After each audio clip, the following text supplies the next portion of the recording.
ગુજરાતમાં હાલમાં જે પરિસ્થિતિ પેદા થઈ છે, આટલા વર્ષોથી ભાજપની સરકાર છે, છતાં કાયદો અને વ્યવસ્થા જે ખાડે ગઈ છે, એમાં દિવસે ને દિવસે દુષ્કર્મના બનાવો એટલા બની રહ્યા છે. નકલી પીએમઓ, નકલી સીએમઓના અધિકારીઓ, નકલી કચેરીઓ, નકલી કોલેજો, જ્યાં જુઓ તો નકલીની ભરમાળા ચાલી રહી છે. ત્યારે આવા નાના મોટા કેસોમાં સોંડવાયેલા લોકોના વરઘોડા કાઢવામાં આવે છે.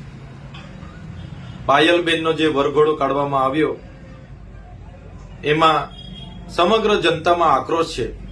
ત્યારે પોતે લાજવાની જગ્યાએ ગાજનારી આ ગુજરાતની ભાજપની સરકાર, એમની પોલીસ જ્યારે આ દીકરીને ન્યાય નથી અપાવી શકતા, ત્યારે અમારા સાથી ગોપાલભાઈ ઇટાલિયાએ આજે જાહેર મંચ પરથી પોતાની વ્યથા ઠાલવીને પોતાના અંદરમાં રહેલો આક્રોશ એમણે ઠાલવ્યો છે.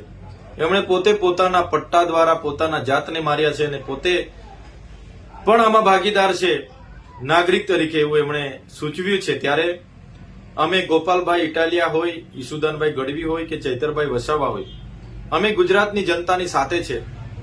આવનારા દિવસોમાં પણ જ્યાં પણ કોઈની સાથે અન્યાય થશે, અમે એમની પડખે ઉભા રહીશું, એમને ન્યાય આપવાનું કામ કરીશું. અમારા ગુજરાતી જનતાને જગાડવાના અવિરત પ્રયાસો અમારા ચાલુ હશે. ગુજરાતના તમામ વર્ગના લોકોને, એ પ્રશાસનમાં બેઠેલા લોકો કે બીજા લોકો દ્વારા જ્યાં પણ અન્યાય થશે ત્યાં આમ આદમી પાર્ટીનો તમામ કાર્યકર ઉભો હશે અને ગુજરાતની જનતાને જગાડીશું. અને આવનારા દિવસોમાં બધા એક થઈને તમામ વર્ગને ન્યાય આપવાનું કામ આમ આદમી પાર્ટીના કાર્યકર તરીકે અમે કરતા રહીશું.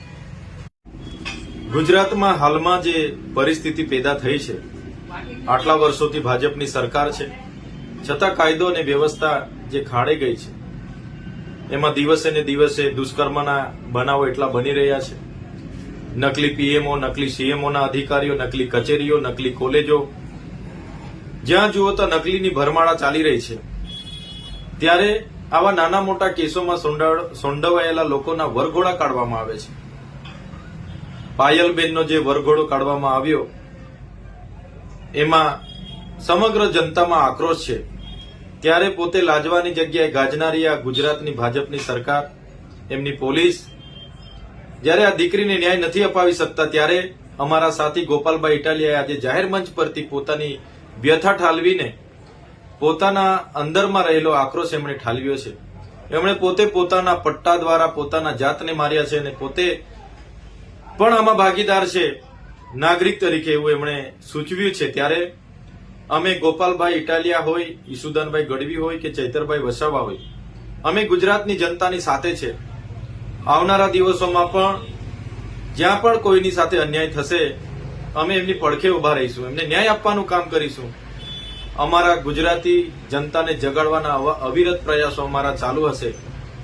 ગુજરાતના તમામ વર્ગના લોકોને, એ પ્રશાસનમાં બેઠેલા લોકો કે બીજા લોકો દ્વારા જ્યાં પણ અન્યાય થશે ત્યાં આમ આદમી પાર્ટીનો તમામ કાર્યકર ઉભો હશે અને ગુજરાતની જનતાને જગાડીશું. અને આવનારા દિવસોમાં બધા એક થઈને તમામ વર્ગને ન્યાય આપવાનું કામ આમ આદમી પાર્ટીના કાર્યકર તરીકે અમે કરતા રહીશું.